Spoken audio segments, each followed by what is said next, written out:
I cheated on my husband because I wanted to feel desired again. When he found out, he didn't yell, didn't cry, didn't even argue. He just said, "You killed our marriage. Now we bury it."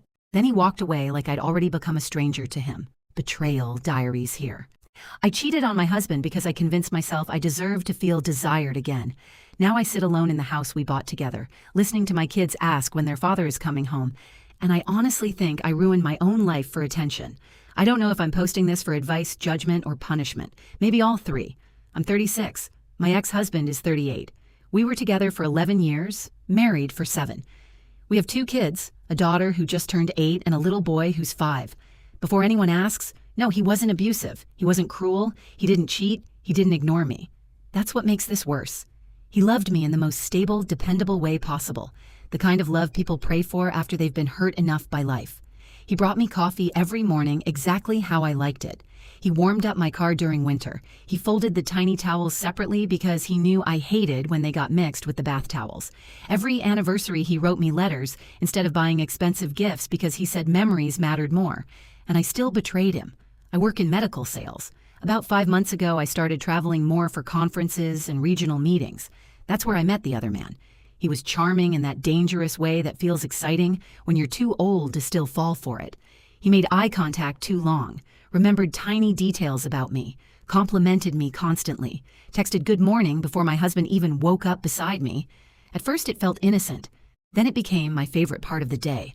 I started hiding my phone, smiling at messages in the bathroom, taking longer getting ready for work, shaving places you don't shave for late meetings.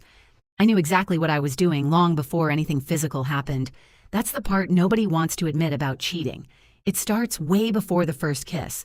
It starts the moment you protect someone else's attention more carefully than your marriage. The first time we slept together was after a conference downtown. I remember sitting in my car beforehand staring at my wedding ring while he texted me the hotel room number. I could have left. That's the truth that keeps haunting me. There were probably 20 separate moments where I still could have stopped this from happening. Instead, I walked inside. And afterward, I cried in the parking garage because I already knew I'd crossed a line I could never uncross. But did I stop? No. I went home, kissed my husband hello, helped my daughter with homework, tucked my son into bed, and then laid next to the man who trusted me most while texting another man under the blanket. I became disgusting in ways I didn't think I was capable of. The affair lasted 4 months. 4 months of lies. Fake work dinners, deleted texts, hotel receipts, extra makeup in my purse. Pretending traffic was worse than it was. Turning my phone face down at dinner, snapping at my husband because guilt turns into irritation when someone's kindness reminds you what you're destroying. The worst part is my husband noticed I was unhappy and tried harder. That memory tears me apart. He started planning date nights again, asked if I wanted to take a weekend trip together, bought tickets to a concert from an artist I loved years ago because he said we hadn't had fun in a while. And while he was trying to save our marriage, I was already setting it on fire. My daughter noticed first. Kids always know. She asked me one night why I never laughed with Daddy anymore. I told her adults get stressed sometimes. The truth was I had emotionally checked out of my own family while chasing validation from someone who only liked the fantasy version of me. The other man didn't know me exhausted after stomach flu with 2 sick kids. He didn't know me postpartum and crying on the bathroom floor. He didn't know the real sacrifices of loving someone long term. He only knew the curated version. And I confused excitement with meaning. 3 months in, my husband started acting different. Not angry, not suspicious, just quieter. Looking back, I think that scared me more. One night I came home and he was sitting at the dining room table in complete darkness, except for the light above the stove. He looked exhausted, not furious, not emotional, just hollow. He asked me to sit down. I remember my hands shaking before he even said anything because deep down I already knew. Then he slid a folder across the table. Inside were screenshots, phone records, bank statements, printed photos from security footage at the hotel parking garage, dates highlighted in yellow. My entire affair laid out like evidence in a murder trial. Because honestly, that's what it was.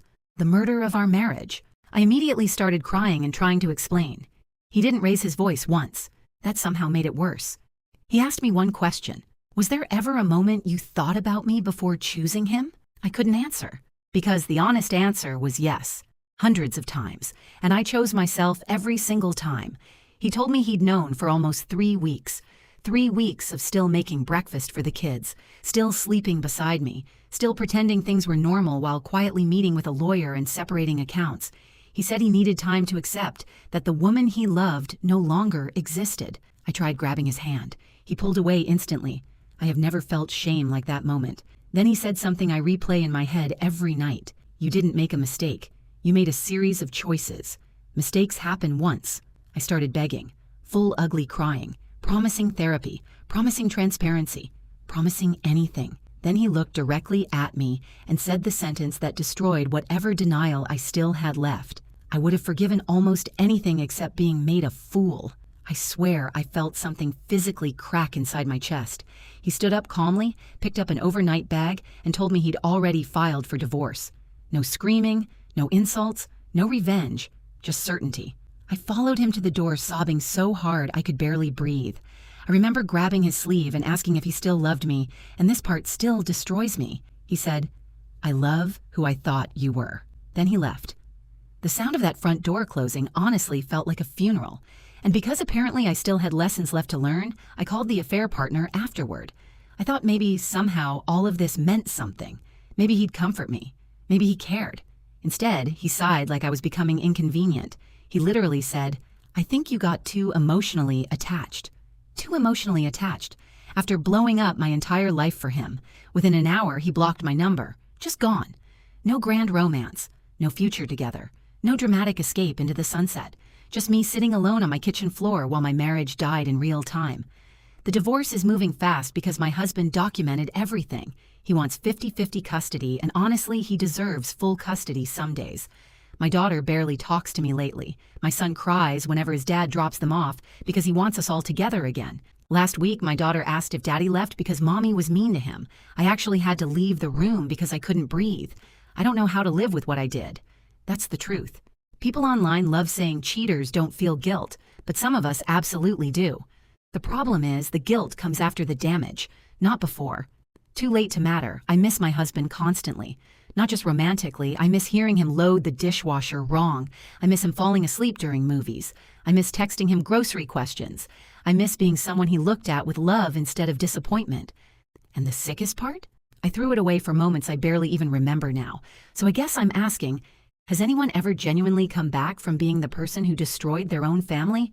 Not the marriage. I know that's dead. I mean personally. How do you live with yourself after becoming the villain in your own story?